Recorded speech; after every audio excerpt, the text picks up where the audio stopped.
जय माता की। गंगा दशहरा ज्येष्ठ मास की दशमी तिथि गंगा दशहरा के रूप में मनाया जाता। इस दिन गंगा जी को भागीरथ जी द्वारा स्वर्ग लोक से पृथ्वी पर लाया गया। ज्येष्ठ शुक्ल दशमी एवं हस्त नक्षत्र होने पर यह तिथि घोर पापों का नाश करने वाली मानी गई है।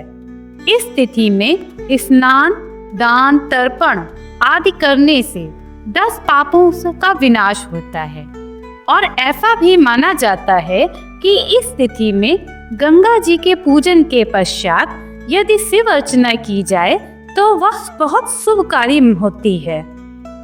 आइए जानते हैं गंगा दशहरा की कथा।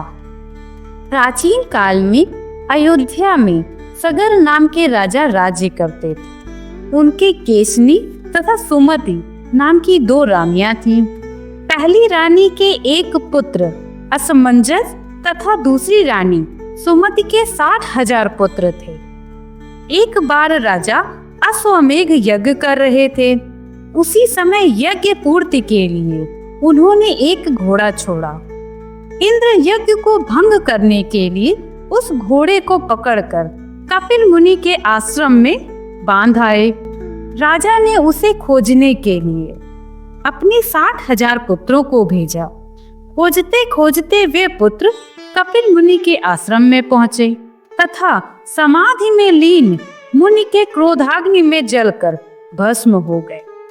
अपने पितृव्य चरणों को खोजता हुआ अंशुमान जब मुनि आश्रम पहुंचा तो महात्मा गरुड़ ने भस्म होने का समूचा वृत्तांत कह सुनाया। गरुड़ जी ने यह भी बताया कि यदि इन सब की मुक्ति चाहते हो तो गंगा जी को स्वर्ग से धरती पर लाना पड़ेगा।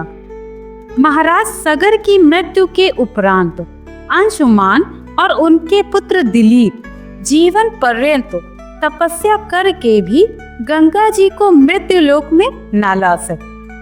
अंत में महाराज दिलीप के पुत्र भागीरथ जी ने गंगा जी को इस लोक में लाने के लिए गोकर्ण तीर्थ में जाकर कठोर तपस्या की। इस प्रकार तपस्या करते करते कई वर्ष बीत गए।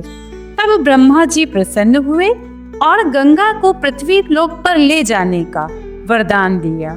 ब्रह्मा जी के कमंडल से छूटने के पश्चात समस्या यह आई कि गंगा जी के वेग को संभालेगा कौन। विधाता ने बताया कि भूलोक में भगवान शिव के सिवाय किसी में यह सामर्थ्य नहीं जो गंगा जी के वेग को संभाल सके। इस आदेशानुसार भागीरथ को फिर एक अंगूठे के बल खड़े होकर भगवान शिव की आराधना करनी पड़ी। शिव जी ने प्रसन्न होकर गंगा को धारण करने के लिए अपनी जटाएं फैला दी। गंगा जी देवलोक से छोड़ी गई और शिव जी की जटा में गिरते ही विलीन हो गई। गंगा जी को ऐसा अहंकार था कि शिव जी की जटाओं को भेद कर वे रसातल में चली जाएंगी। गंगा जी शंकर जी की जटाओं में कई वर्षों तक भ्रमण करती रहीं, लेकिन निकलने को कहीं मार्ग ही न मिला।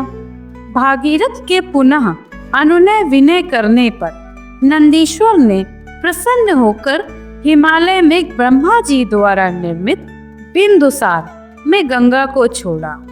उस समय इनकी 7 धाराएं हो गईं। आगे आगे भागीरथ दिव्य रथ पर चल रहे थे, पीछे पीछे 7वीं धारा अर्थात गंगा जी। धरातल पर गंगा जी के आते ही हाहाकार मच गया। जिस रास्ते से गंगा जी जा रही थी उसी मार्ग में ऋषिराज जनहू का आश्रम तथा तपस्या स्थल पड़ता था। तपस्या आदि में विघ्न समझकर वे गंगा जी को पी गए। फिर देवताओं के अनुनय तथा प्रार्थना करने पर उन्हें पुनः अपनी जांघ से निकाल दिया। तभी से यह जनहू पुत्री या जानवी कहलाई।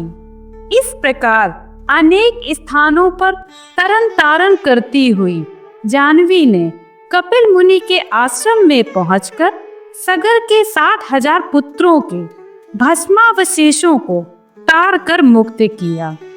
उसी समय ब्रह्मा जी ने प्रकट होकर भागीरथ के कठिन तप तथा सगर के 60,000 पुत्रों के अमर होने का वर दिया। तदंतर यह घोषित किया कि तुम्हारे ही नाम पर गंगा जी का नाम भागीरथी होगा। ऐसा कहकर ब्रह्मा जी अंतर्ध्यान हो गए और इस वरदान से भागीरथ जी पुत्र लाभ तथा सुख पूर्वक राज्य को भोग कर परलोक सिधार गए। जय माता।